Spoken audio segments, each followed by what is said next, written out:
আসসালামু আলাইকুম। আপনারা সবাই কেমন আছেন? আশা করি আল্লাহর অশেষ রহমতে আপনারা সবাই ভালো আছেন। এখানে আপনারা আমার সামনে একটা CS4080 কপি এমপ্লিফায়ার দেখতেছেন। ওই এমপ্লিফায়ারটা বিক্রয় করা হবে। এটার খুঁটিনাটি বিস্তারিত সব কিছু আমি বলে দিচ্ছি। ও এই এমপ্লিফায়ার এই ট্রান্সফারটা 100% অরিজিনাল আছে। এখানে একটা ক্যাপাসিটারও আপনার পরিবর্তন আমি পাইছি, শুধু এই যে এইটা লালটা এটা পরিবর্তন পাইছি। 5টা ক্যাপাসিটার অরিজিনাল আছে। পাওয়ার বোর্ডে আমরা কোনো ধরনের হাত দেওয়া এরকম পরিস্থিতি পাইনি। এই সাইডটা অরিজিনাল আছে।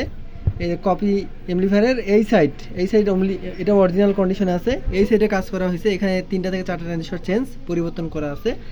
আর এখন কাজ করানোর পরে এমপ্লিফায়ারটা 100% ওকে অবস্থায় আছে। এটার হচ্ছে আপনার পিছন পার্টটা হচ্ছে এরকম, এই যেটা পিছন সাইডটা ভালো কন্ডিশনে আছে। তো এখন এটা যাদের পরিপূর্ণভাবে কাজ করা আছে, পরিপূর্ণভাবে ঠিকঠাক করা আছে, যদি কারো প্রয়োজন মনে হয় তাহলে আমাকে সরাসরি কল দিবেন। আমার হোয়াটসঅ্যাপ নাম্বার, ইমো নাম্বার সব কিছু দেওয়া থাকবে। তো আমি ভিডিও থেকে বিদায় নিচ্ছি। সবাই ভালো থাকবেন, নিজের খেয়াল রাখবেন। আসসালামু আলাইকুম।